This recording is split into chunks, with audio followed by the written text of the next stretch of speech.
NBA fans, what's good? You are now rocking with the best. Roe Parrish in Studio B. It is Playoff Central Live presented by AT&T 5G. I have the Coach of the Year, Sam Mitchell, in the building. I have the All-Star Carlos Boozer. And the Hawks, after the winning Game 7, they stayed true to the culture, straightening up in the locker room with Quavo. You saw the celebration. What'd you see? The celebration, excited, young team doing it right, upsetting the whole Eastern Conference, knocking out Philadelphia, celebrating as they should. Yes, indeed. Cool moment, Coach. You're talking about an upset. I think I may be the only person in this building that picked the Hawks to beat Philadelphia in this series. So I love the celebration. And again, we're seeing Trae Young. We've seen this young man go to an entire different level in this playoffs. The one thing about the playoffs, and Carlos will tell you this, it's going to make or break you, right? And it's going to elevate you or it's going to bring you back down to earth. And right now, he's flying high deservedly because he's taking his game and this team to a whole nother level. Yes, he has, and they are in the Eastern Conference Finals where they will face the Milwaukee Bucks. Game 1 is on Wednesday night. We'll be seen exclusively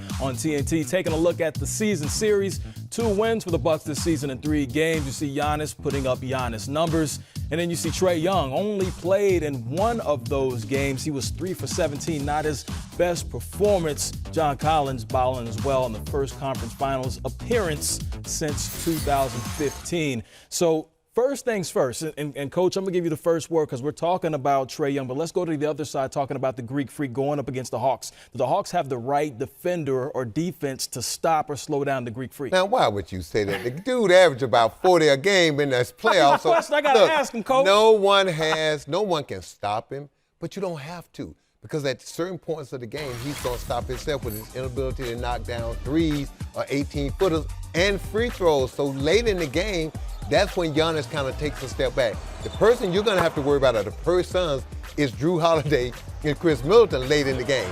Those are the guys that you're going to have to worry about. But Giannis, he's going to get his. No matter what you do, you can build a wall, you can build a dam.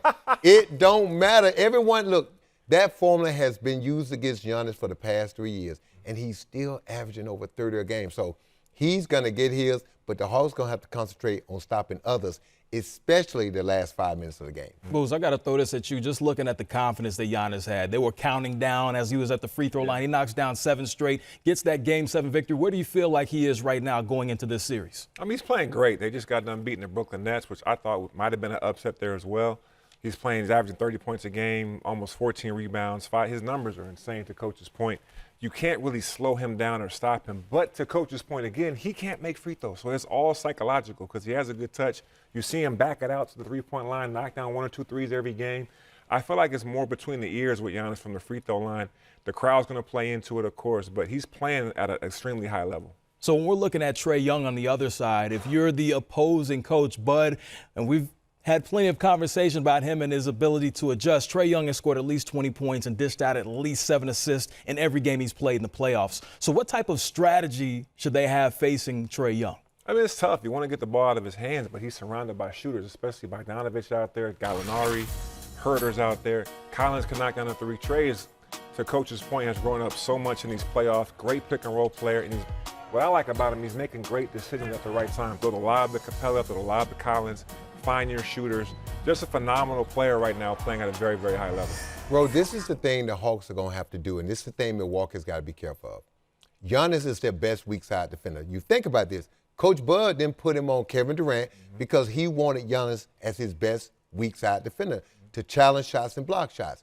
Well, if that's your strategy, what does Trae Young do best? It's not shoot threes in this playoff. It's live in the paint.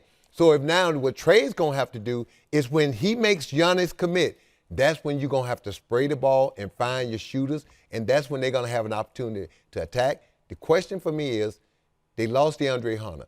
Bogdanovich has got to be healthy. He's got to be ready to knock down shots. You saw what Kevin Herter did the other night. All right, he was special. If Bogdanovich is healthy enough and can knock down shots, and Trae Young decision-making is when to shoot in the paint those floaters and when to get rid of the ball, they got a puncher's chance to beat Milwaukee because Trae Young has torched everybody. He torched Ben Simmons, who's 6'10", so people going to say, well, Drew Holiday. Drew Holiday's 6'4". So if he can do what he did against 6'10", what do you think he can do against 6'4"?